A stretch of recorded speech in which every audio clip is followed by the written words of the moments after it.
Thanks, Tracy. And Max, thanks for joining us back on the stage. Really enjoyed your presentation this morning. I think what's really interesting about ethics, more broadly in the space, around disruptive tech or AI, more broadly, is really the evolution that we've seen in the market the last several years. And this has been for those that have attended this event, this is one of the presentations that I think we've done pretty much every year, is really the discussion on ethics. And then there's really been an interesting evolution in, I'd say, the last 5 years of us having this event, where the conversation is starting to pivot. And I think we're actually starting to pivot again as the technology becomes more and more, part of the common discussion, part of what all of you are looking at doing. And I think we've moved in the market from talking about AI to actually starting to implement AI, not AGI, but some definitions of AI. So it's interesting. The conversation really has gone from a lot of early discussion around job loss, job replacement, what's the future of work, corporate responsibility as it relates to that. And I think a little bit of that was sensationalized by the media. They loved the reports of, and I apologize to the media in the room. They love the reports of jobs destroyed. Everyone's going to be the dystopia future, right? So you referenced it in Hollywood, and let me know when you want to help work on a script for the non-dystopia AI film, right? That ends well, because they all usually end in death. But that I think has been a conversation that has happened. But then I would say in the last couple of years, as people are starting to explore more in AI and implement early initiatives, there's a lot of people raising their hands like, okay, well, what does this mean, right? And I think your trading example was a great example this morning. What are some of the downfalls of it? How do you trust AI? What does it do from bias, right? And then, where I think, as I mentioned earlier, the pivot that we're going to start to see now is really what's the future of humanity, right? And so for those, one of my studies in college was existential philosophy. So the last topic is actually really interesting to me. But we'll start first, maybe with the first two topics on what you see impact to jobs. Cliff told me I couldn't talk about transhumanism the entire time. I had to keep it a little bit real. So what are your thoughts on, specifically for the folks in the room, how's AI going to impact the future of work? And I think we'll talk more about that as the day progresses, but just really curious on your thought. And is there a dystopian future where we're all going to be out of jobs? Good. So I see really two separate parts to your question. So let me say a little bit about each. The first part is, okay, what career advice should we give to our near and dear and our kids and so on? And the second one is, where is this going a bit farther ahead? So for the first one, obviously, we want to encourage people to go into careers that machines are going to be bad at for quite a long time. And so if it's not truck driver, not someone who sits and stares at a screen all day long and does a very repetitive, easily explained task, because if it's easy to explain to a human, very soon it'll be easy to explain to an AI as well. And in contrast, the good kind of jobs are ones which involve creativity, which involve unpredictable elements, a lot of exceptions, we have to improvise, and also a lot of jobs where the client is willing to pay a premium to actually be dealing with a human.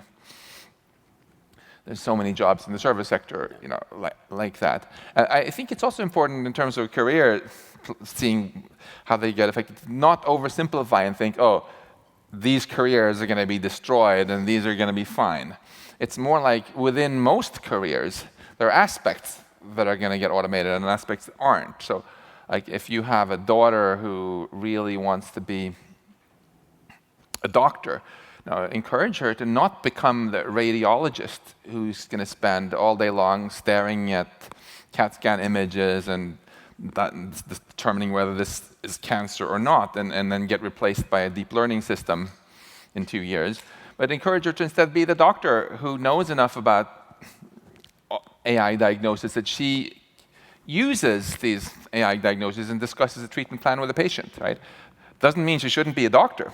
Yeah. And if you have a son who's interested in law school, encourage him to not focus on doing discovery and reading troves of documents and get automated away, but rather the lawyer who discusses with the client or presents the case in the courtroom. So I think within most careers, The basic strategy is people have to keep educating themselves enough about what AI is doing now and tomorrow that they'll work with the AI rather than against it, if that makes sense. Yeah, it does. And then the second part you alluded to there is, okay, what about farther ahead? Yeah. Are we going to have no jobs? Does that mean sky falls down and we should all freak out? I think not. I think if you break it apart, right, since you did existential philosophy there, why do we want jobs? I think there are three basic reasons. We want an income, we want purpose, and we want friends. And jobs today tend to give all three of these things. But maybe we can get all three of those things in other ways as well, right? If the overall economy of the world grows dramatically when machines are able to ultimately do more and more of the goods and services provision, right? Then there's plenty enough money to make sure that you take care of everybody in terms of their physical needs and with income. And we can discuss later whether it's better to have things like universal basic income or to have the government hire more teachers and nurses and other jobs that people enjoy having. In terms of purpose, we have all spent many, many years without having a job when we were kids, right? I doubt you felt that was so tragic because you had no purpose. There are clearly possibilities, but we should think creatively about what sort of society we want to make so we can feel purpose. Yeah. And third, the friendship, the social network that jobs give. I think we shouldn't trivialize that, because if you just throw money at people, it doesn't automatically make them happy. And if we end up in a future where everybody is just completely isolated and spends all their time communicating with other humans only through a rectangle, and gets all their dopamine kicks from playing games, I can imagine other futures I'd be more excited about. So that's why I think it's so important when we think creatively about what future society we want, to not just limit ourselves to thinking about how are we going to get a roof over our head and food and stuff, but also this sense of purpose and social connection that's so central to what makes us human. Yeah. So you touched on a little bit in your answer, creativity, which is one of the areas that isn't necessarily within AI, but at the same time, I've heard music that AI, it was I think a Beatles song that AI listened to Beatles and actually created one. I didn't find it as good, but maybe I was biased because, what are your thoughts on, and that's an AI song right there, right? What are your thoughts on kind of aesthetics and the future of kind of how we appreciate creativity and art, and do you think there'll be a divide between things that we know are done by AI versus will we appreciate the painting right on the wall more if it's done by a person than say AI? That's a really good question. I think on one hand we have to avoid this tendency towards hubris and say, we humans are like the smartest thing that can ever exist in the universe, and just sort of rest on our laurels. That never ends well, whether for individuals or for companies. And if you think of intelligence as ultimately about information processing, obviously it's possible, according to the laws of physics, to make other things that are creative if we want to. So I think that there are two choices we face. One is, to what extent do we want to deploy AI systems that can do all of these other things? Are there things we want to actually reserve for ourselves because we find that gives meaning to us? That we want to, if we could certainly set it up so that in the future it's still we humans who make the decisions and are in charge, rather than ceding that increasingly to machines. It's a choice we have to talk about. And the second one is, where do we, this comes back to existential philosophy a bit again. What is it how do we brand ourselves? What is it that makes, that we really want it to mean to be human?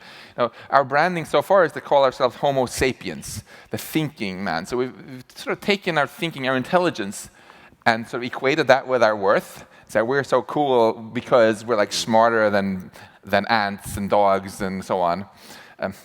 If we one day build machines that are smarter than us, maybe we should think of a rebranding. Is it really so important to us to always feel like we're the smartest kid on the block? I don't think so. I go walk into a faculty meeting and I'm like, oh, that guy has a Nobel Prize, that guy has a Nobel Prize, I don't. Does that mean I suddenly feel worthless as an individual and feel like jumping off a cliff? Of course not. And if we discover that there's an alien civilization that's way ahead of us, are we going to feel that there's no purpose in life? Of course not. Yeah. I think, to be really just honest, what I get the greatest joy from is not some sort of misguided ego trip. It's the experiences we have: beauty, love, joy, connection from friendship. So I maybe we should rebrand ourselves as not Homo sapiens but Homo sentiens, and feel that we really want to create positive experiences. That's what it's all about. And this is something quite remarkable that we have the capacity for. I doubt very much that your smartphones, even though they're doing smart things right now, are having any experiences at all. I don't think it feels like anything to be an iPhone. I don't think it's experiencing beauty or joy. But we can do those things. And if that's what we decide we want it to be all about, then I think things feel much more hopeful, right? Even if we are surrounded by machines that maybe can do math problems faster than us or drive better than us or whatever, as long as we create a society where we can have positive experiences and make sure that our fellow humans do too, it can be a really inspiring one. Yeah, absolutely. So let's go. Maybe I loved your analogy about the land and the water, and as the water rises, with AI and kind of starts going towards those peaks, right? Where is our role as business leaders, as folks in the room that are actually building these technologies? Who's going to build the dams, right, to protect some of those areas? And you talked a little bit about it this morning, but where do you see kind of the roles? Is it the folks building the technology? Is it the business that's buying and implementing the technology? Is it everyone? Is it government? What are your thoughts on who's actually going to hold back some of the water for areas that we protect? And first of all, who's going to say this is the peak we are protecting as kind of a society? That's a really, really good question. I'm not going to give you a glib answer to this because I don't have one again, but I think first of all, all of these institutions have a role to play, for sure. I am a very cynical person about governments in general and around the world and their ability to rapidly react optimally to things. Yeah. I think if there was the same kind of healthy competition in the governance market, so to speak, as there is in industry, most governments would be bankrupt by now, just given how inefficient they are. And I loved some of the hilarious examples we heard earlier this morning about how long time it takes to prove that you're dead, and so on. And so I think it would be misguided to just say, okay, we in the private sector and elsewhere don't have to do anything because we just trust that those great, efficient politicians are going to take care of it. No. I think a lot of the key ideas are going to come from private industry, from civil society, academia, and just people in general thinking about and discussing sort of what they want. The governments, but if there are good ideas out there, if there are, for example, really compelling positive visions for where we want to go, what kind of society we want, then the government will respond because they feel the pressure, they want to get elected, and so on. And you can see that even if to people who are very pessimistic about the ability of having positive visions actually ultimately trickling through and impacting the government, I like to inject some optimism by just looking back at history a little bit. I mentioned earlier in my remarks here how the JFK's positive vision for why we should invest in STEM for space and had a huge positive impact on the US and made us the high-tech economy we are. I was born in Sweden, so in 1945, you had all these a bunch of Europeans kind of looking around and saying, "Oops, I guess we screwed up again. Another world war that didn't go so great." What if we did something really radical and instead of again and again just using most of our technology to just figure out new ways of blowing up Europe and the rest of the world, what if we use our tech to try to create a society where we use this tech to just really make people better off? What if we had a healthcare system that was free for everyone and tax financed? What if we had free higher education for anyone who was able to get admitted to it? What if we had retirement for everybody? And of course, a lot of people said, oh, go hug a tree and smoke some weed, it's never going to work. We are in Austin. But the fact of the matter is, after some countries like Sweden and England and Germany implemented this, and companies started to like having a healthy, well-educated workforce and so on, it spread very widely, and now actually almost all rich countries in the world, except one big one, have systems a little bit like that. And I'm not here to talk politics. Yeah. This is not the point I'm making at all. The point I'm making is just that if there is an idea that people have that really catches on, that inspires people, sometimes you'll actually get the government to go along with it. And then it'll spread to other governments. And we're seeing things like this in the AI space right now with, in particular, Singapore and Estonia. They're two countries where, for whatever historical reasons, they're kind of high-tech, they're kind of small. They decided to go ahead and implement much more radical e-governance than other countries have. If I were living in Estonia, I would never have to go to DMV again. Like, yes, I could vote with my phone. I could transfer my car title with my phone. And I'm so excited to see these things coming to Ohio and here. I think this is the path forward that gives me optimism again. If private companies, if individuals thinking about things can articulate good visions and show that they work in a small scale somewhere, be it Ohio or Singapore, there's a marketplace of ideas. Mm-hmm. And eventually, there'll be enough pressure on governments elsewhere that they'll adopt them. That's how I sort of see these part of things happen. Sure. Not that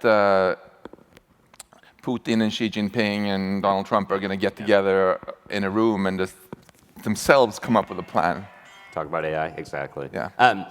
So it's interesting because you talk a little bit about government, and longer term, there will probably be more of a play as this evolves. In the short term, I think most of this conversation, and you had a slide where you showed a bunch of folks on the stage talking about some of the implications.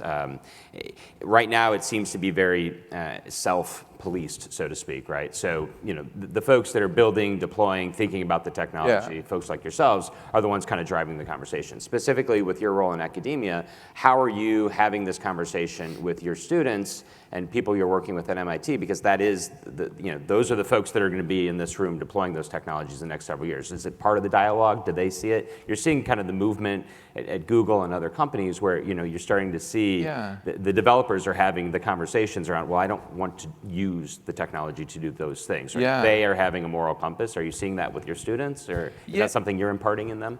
I certainly try. I think it's very, very important. Usually the last day of class for whatever course I happen to be teaching, especially if it's for the undergrads where there are lots of it, I'll talk about how important it is for them to not just build cool technology, but think about how it's going to affect society also. Raise your hand if you've ever listened to Tom Lehrer. This awesome. Yeah, he made these very dark satirical songs and my favorite one is where he makes fun of Werner von Braun, who helped the Nazis build the V2 rockets and then came to help us build the moon rockets. He goes, there's this one little passage in there where he goes, once the rockets go up, who cares where they come down? That's not my department, says Werner von Braun. That's exactly the attitude we do not want to instill in our students. Like, oh, just go build this stuff and don't worry about how it's going to be used. That's someone else's responsibility. I think it's so crucial. And obviously very much as a company also, to think about how is this going to be used. I think in terms of the self-policing and so on, I think it generally works quite well in the free market as long as there isn't, as most of the negative impact that could happen comes back on the company itself. Who wants to be the next Enron or the auditor who audited them? But sometimes you see examples of where a company does something which doesn't actually harm the company, but causes a lot of unintended consequences for the rest of society. Like Facebook and Google decided to put in an AI system that just optimizes click-through rate. It sounds very innocuous. But now suddenly you have all these people living in a bubble where they only read news they already agreed with, and you get this great polarization that makes democracy work less well. We could sit all day and make lists of things like that. It's exactly for those cases where there are externalities, I think, where we as a society have to take a step back and say, actually, we need to come in a little bit from the outside and have strong government institutions to say, yeah, this is okay, but that's not okay. It's just like any free market. Some markets establish themselves very naturally on their own, but others, you can't just let anyone who wants pollute however much they want, because now it's their neighbors paying for it. So you touched upon it a little bit, kind of the second topic that I kind of laid out at the beginning. Really, a lot of the current conversation we're seeing with our clients is around trust in AI. How do I actually make sure that the technology is doing what we want it to do? There aren't unintended consequences. Where do you see that kind of market going, and how are technologists going to be able to have more of that validity in those systems? And I think you showed some examples of that, but kind of thoughts on that. Yeah, I'm glad you asked about that. I think this is a huge business opportunity for those who do it really well, because I think there's too much pessimism. Yeah. We are so used to year in and year out, just not a week going by without us reading about one more big embarrassing hack or whatever, that we've sort of come to accept this truth that it's always going to be this way. It's impossible to do better. And you know what? There's no better way to fail, right, than to convince yourself that success is impossible and therefore not try. But as I was alluding to, there's some really cool technical research showing that at least in limited cases, you can do much better and make, for example, provably correct systems that can never be hacked and never malfunction.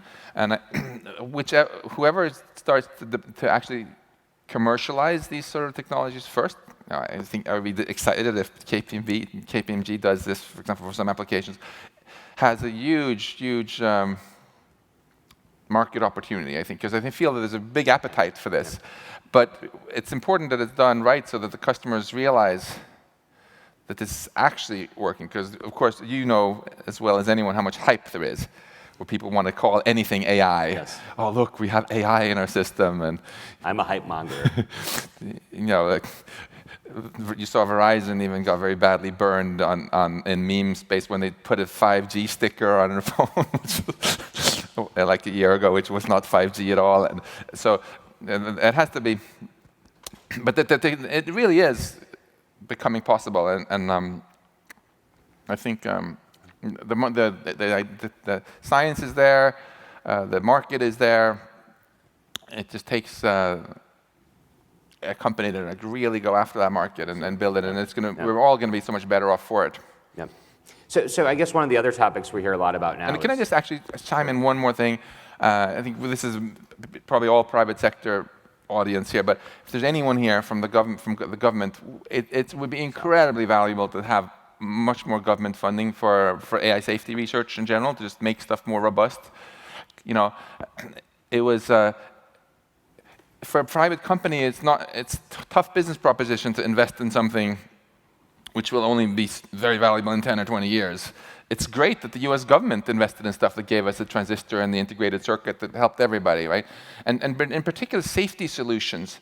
You don't want some little company with patent trolls to patent some safety solution and hoard it so no one else can use it without an extortionary licensing fee. You want it to be done at some university on a government grant, so it's open sourced immediately and everyone can use it. So I think any government that funds computer science research should very specifically also target this kind of funding that can help make our AI more robust and trustworthy across the board. It's just going to help all companies. Absolutely. So, and that's, I think, one of the things that we talk about quite a bit is to continue to advance this and not have another AI winter, right? There needs to be trust. Yeah. Because you're going to get, if this accelerates the pace of change with technology, you're going to have a lot more use cases where, it's not going to have the intended consequences. Yeah. As a result, that could actually impact the rate at which, we're developing and deploying the technology. Absolutely. Backlash is something you have to be just really careful with. So, Boeing is thinking a lot about that right now, and absolutely. And I think It's very interesting in the context of regulation also, because many people have a knee-jerk reaction that all companies always hate regulation, but that's, of course, not true. I mean, companies that sell aircraft aren't against, they don't want to abolish the FAA. The worst thing that can happen if you are a very responsible company is that you have a competitor who has lower standards and causes the backlash that harms you. That's a good point. You know, look at companies that built really reliable nuclear reactors. They're pretty pissed off at 3 Mile Island and Fukushima, you know, by the sloppy stuff that their competitors did, which is now screwing them over big time. Yeah. So I guess for the audience, for leaders in this room, what's your practical advice on how they need to be thinking about adopting these technologies and the ethics? Do they need to be having conversations? Is it a board level? Like, how do you actually start introducing these concepts and having those discussions as part of your broader digital strategy? Very good question that really has a lot of answers at different levels, I think, of the organization. First of all, as you mentioned earlier, anyone who's developing a new system, a new technology, anywhere in your company should always be asking themselves not just about the geeky stuff and how shiny it's going to be, but what the implications could be. And if there are big implications, they should be having the safety engineering mindset. You know, what are the possible things that could go wrong? At the board level, at the executive level, whenever there's some system which is actually where the downside could be large, the company should designate a little red team and say, okay, you guys spend 1 week working out all the ways, all the worst things that could happen with this.